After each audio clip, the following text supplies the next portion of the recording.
Well, hello. It's Joe Willinski, Conference Director for Convey UX, going into our 14th annual event, which takes place in Seattle on April 13th. And we're looking forward to this event. And I have the pleasure of speaking to our feature presenters. And today I'm happy to be visiting with Amy Jimenez Marquez. Hello, Amy. How are you today?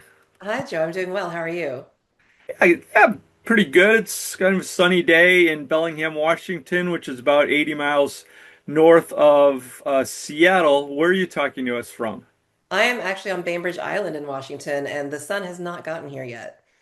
Well, it's a lovely place, anyways. Most of the year, I've been there many times. So thanks for offering to be part of the event. We're looking forward to having you be part of it. And this is just to learn a little bit about you and your topic. So maybe you could start just by telling us a little bit about yourself and the nature of your work.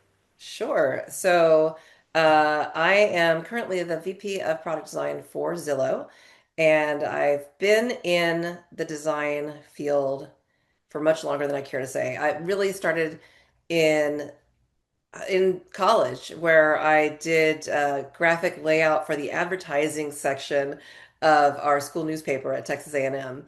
And I didn't think about it as design at the time, but as my skills evolved and I looked into this thing called web design in the late 90s, realized that I had a knack for it, realized that I actually really enjoyed it. And it was really fascinating for me to be able to use structured English and HTML, CSS, JavaScript to make things happen on a computer screen.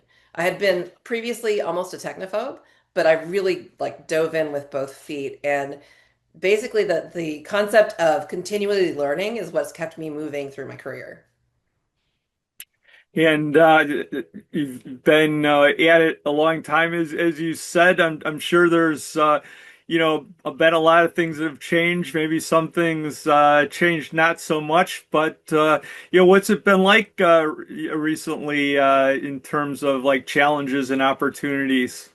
Well, I would say that the only constant is change in this industry, just much like in life.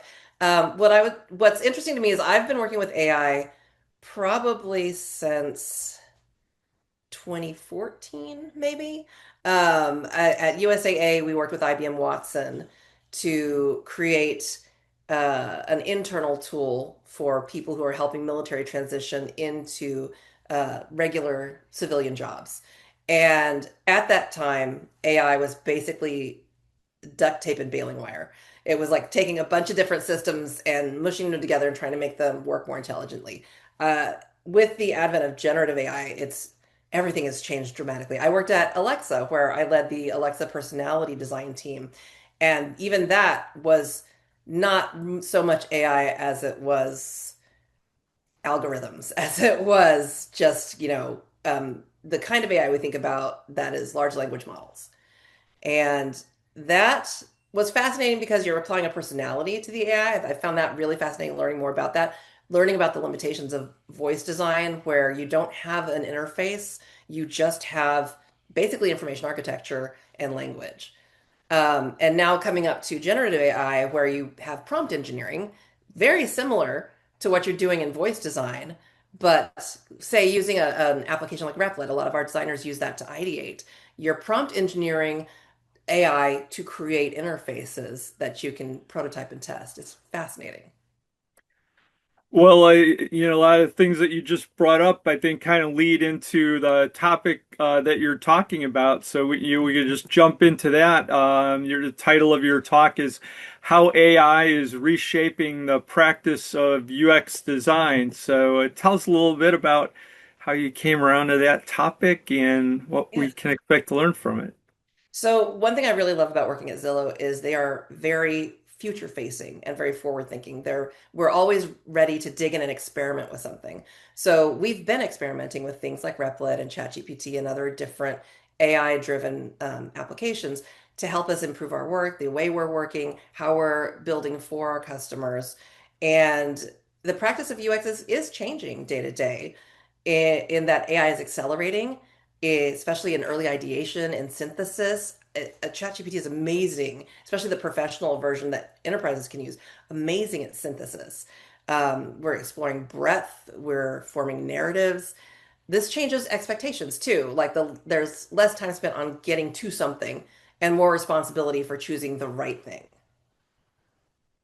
In terms of the practice and the practitioners that are involved, what have been some of the issues or challenges that you've seen happening with that as you've moved into this new technology area? I think finding a careful balance because something where you're using plain language to prompt engineer an outcome, anybody can do that. So really being conscientious about inclusion with your product manager partners, with your engineering partners, with marketing, with design, everybody being very aware of who needs to be included in the conversation, it is even more of a challenge and even more important now, because velocity is expected and it's easy to overlook your partners when you're moving fast. So designers are being pulled upstream, or ought to be, at least at Zillow. The designers are being pulled more upstream. We're talking about intent and constraints and trade-offs more. And that means leadership matters even more. That one of the things I have is I have like a Slack group with my immediate VP partners in engineering and in product. We get in there daily, especially working at a cloud-based company remotely full time. We get in there daily and solve problems. If we're not communicating like that, things can get off rail. And with something like AI, where it's obviously changing so fast, it seems like there's new announcements and developments happening every week, if not every day. How are you and your organization dealing with that? Is it setting up like a task force or individuals paying particular attention to certain areas? How are you confronting that challenge? Well, we have a lot of people who are constantly scanning what's new on the horizon. I think what everybody should be doing is keeping up with the trades, keeping up with what's happening in UX, keeping up with what's happening with AI, and leaders need to change and be much more actionable without being prescriptive. Like there's a lot of tools you can use. If you're going to allow your team to use it, allow them to use it in the way that works best for them. Each individual is going to work differently. So encourage them. And I know that, like a lot of big companies don't encourage a lot of exploration with AI. If you're at a company where you are more open to things like that, it's much more advantageous for the individuals and for the company to go out there and just experiment with all the different kinds of AI, see what you can do.